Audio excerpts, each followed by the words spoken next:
안녕하세요. 좋은 건축의 미용실입니다. 오늘은 저희가 결로에 대해서 말씀드릴 겁니다. 목적이 가장 큰 하자는 결로고요. 누수는 쉽게 판별이 됩니다. 만약에 올 여름처럼 비가 많이 왔을 때 테라스나 이런 부분, 그 2층 발코니 부분에서 굉장히 많은 곳에서 누수가 생겼다고 해요. 그리고 또 화장실에서 누수가 생기는 경우도 간혹 있죠. 근데 이런 누수는 물량이 많다 보니까 금방 하루 이틀, 늦어도 3, 4일 이내에는 대부분 다 티가 납니다. 인슐레이션이 적고, 거기 또 석고가 적고, 그래서 금방 눈으로 판별이 되는데, 결로 현상에 대해서는 금방 판별이 안 됩니다. 최소한 한 6개월, 1년 정도가 지나야 육안으로 판별이 될 수 있을 끔 나오죠. 이 결로가 왜 생기냐에 대해 오늘 말씀을 드리냐면, 결로는 어떤 열교 현상에 의해서 따뜻한 공기와 찬 공기가 만났을 때 생기는 게 결로 현상이죠. 오늘같이 추운 날 아침 같은 경우에는 대부분의 집의 창문에 결로가 다 생겨 있을 거예요. 근데 창문 같은 경우에 그냥 닦으면 되겠죠. 외부에 노출되어 있는 공간이니까 만약에 안 닦더라도 금방 마르죠. 근데 벽체 안에 있는 결로 현상에 대해서는 쉽게 마르는 게 아니죠. 그래서 인슐레이션을 적시고, 그 젖은 인슐레이션은 제대로 역할을 못 할 거고, 그리고 또 그 양이 많아지면 석고를 적시고, 또 눈으로 확인될 수 있을 만큼 심한 결로가 생기는 집들이 종종 있습니다. 이 결로 현상을 어떻게 잡느냐?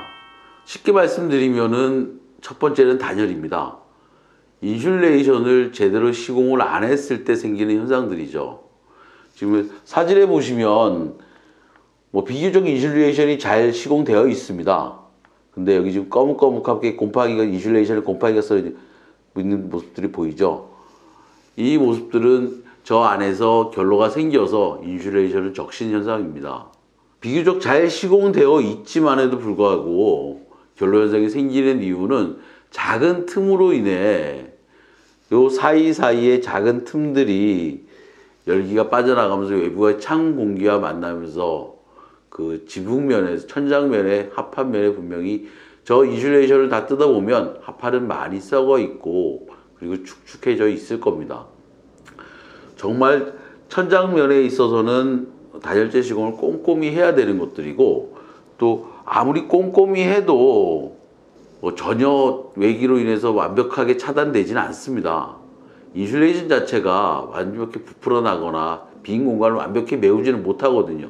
아주 작은 공간만 있더라도 그 작은 공간으로 열기가 빠져나갈 거고, 그 빠져나간 열기들이 외부의 찬 공기와 만나서 생기죠. 그래서 생기는 게 결로 현상들이고요.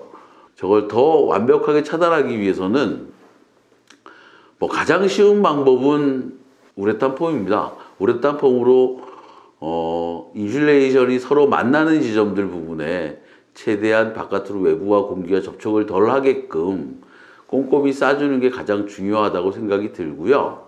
그리고 또한 레프터 벤트를 제대로 시공하는 거. 레프터 벤트를 꼼꼼히 시공해서 만에 하나 생긴 결로가 인슐레이션으로 떨어지지 않고 외부로 떨어질 수 있게끔 하는 거. 이게 가장 중요하다고 봅니다.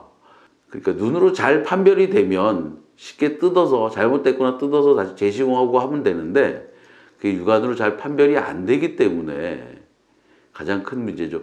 만약에 저런 결로가 생기는 것들이 육안으로 판별이 안 되는 게 10년, 20년 지나면 OSB 합판이나 구조재나 레프터나 이런 것들이 썩어 나가겠죠. 시간이 지나면.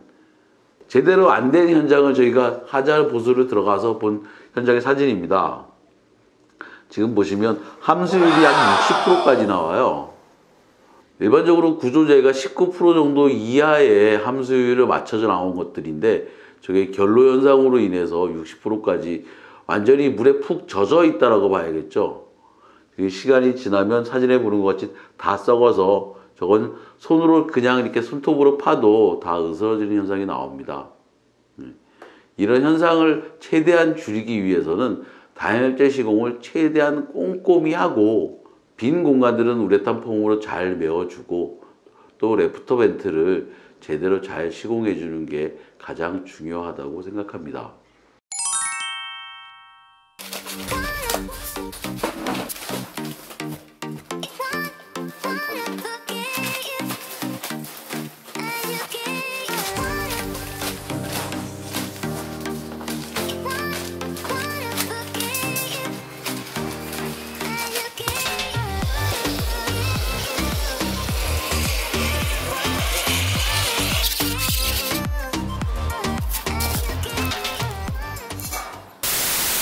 이런 것들이 제대로 안 됐을 때 정말로 목조주택은 지어서는 안 되는 주택들입니다. 뭐 어느 주택이나 뭐 결로현상은 일부 다 있는 걸로 알고 있습니다.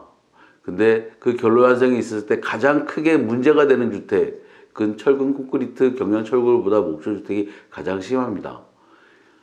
뭐 콘크리트나 경량 철골 주택 같은 경우에는 뭐 생겼다가 그냥 마르면 되는데 이게 쉽게 안 마르고 오랫동안 갔을 때 목조주택은 굉장히 큰 위험에 노출될 수 있습니다. 목조주택을 시공하신다면 다혈질 시공 정말 꼼꼼히 준비하시고요. 그리고 빈 공간을 최대한 잘 메워 주십시오. 그리고 또한 래프터 벤트나 공기 흐름을 원활하게 할 수 있게끔 구조적인 것도 정말 많이 검토하셔야 됩니다. 이런 가장 기본적인 것들을 제대로 못한다면 정말 목조주택 지어서는 안 되는 주택입니다. 그럼 다음 영상에서 뵙겠습니다. 좋은 구축 내비였습니다. 감사합니다. Just like a seed in a garden, you grow to be tall, staring out